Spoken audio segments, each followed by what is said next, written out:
Baik, kita mulai ya, rekan-rekan sekalian. Assalamualaikum warahmatullahi wabarakatuh. Selamat malam, salam sejahtera untuk kita semua.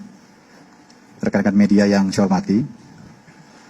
Pada malam hari ini, tepat pukul 21.05 waktu Indonesia bagian Barat, saya akan menyampaikan terkait dengan hasil pemeriksaan yang telah dilakukan oleh penyidik Subdit Cyber Direktorat Kriminal Khusus Polda Metro Jaya terhadap tersangka Saudara Rosuryo.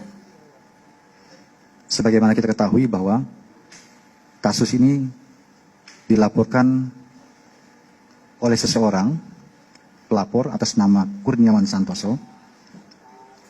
Kemudian persoalan yang dilaporkan adalah kasus ujaran kebencian, di mana hal ini ditangani oleh Subdit 4 Cyber Ditkrimsus Polda Metro Jaya. Kemudian hasil daripada penyelidikan dan penyidikan yang dilakukan oleh penyidik terkait dengan dugaan tindak pidana menyebarkan informasi elektronik yang menimbulkan kebencian atau permusuhan individu atau kelompok yang mengandung sara dan atau penistaan terhadap agama tertentu. Kemudian beberapa langkah yang telah dilakukan oleh penyidik mulai dari tahap penyelidikan dan penyidikan bisa saya sampaikan, diantaranya penyidik telah melakukan pemeriksaan terhadap 13 orang saksi. Di antaranya adalah saksi ahli bahasa, saksi ahli agama, kemudian saksi di bidang media sosial, saksi sosiologi hukum, ahli pidana, dan juga saksi terkait dengan ITE. Di samping para saksi-saksi ahli tadi yang kita periksa, kita juga telah memeriksa saksi-saksi lain yang mengetahui terkait dengan unggahan yang dilakukan oleh Saudara Roy Suryo, di mana dalam unggahan tersebut mengandung unsur sara atau ujaran kebencian, permusuhan terhadap agama tertentu. Kemudian setelah tahap penyelidikan, maka beberapa hari yang lalu kita sudah sampaikan tahap penyidikan sudah kita tingkatkan, penyelidikan menjadi penyidikan.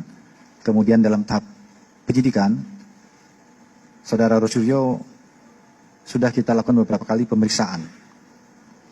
Kemudian penetapan beliau sebagai tersangka juga sudah kita lakukan pada pemeriksaan sebelumnya. Namun di akhir pemeriksaan memang tidak dilakukan penahanan dengan alasan pertimbangan penyidik dan juga alasan yang disampaikan yang bersangkutan alasan kesehatan.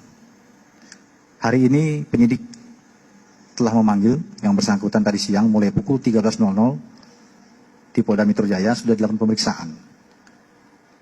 Sebelum dilakukan pemeriksaan, kita dahului dulu dengan memeriksa kondisi kesehatannya oleh tim Dokes Polda Metro Jaya.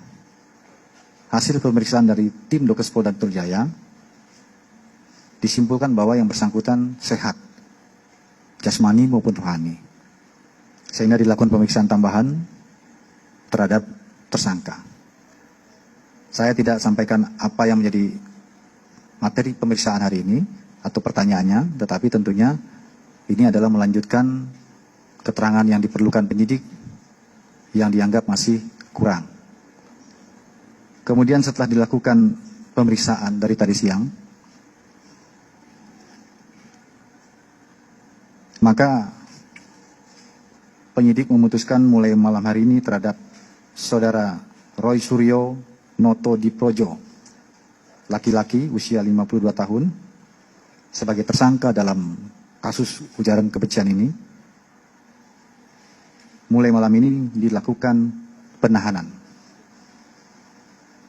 Hal ini dilakukan karena ada kekhawatiran dari penyidik yang bersangkutan akan menghilangkan barang bukti dan sebagainya, sebagaimana tertuang dalam pasal 21 ayat 1 KUHP.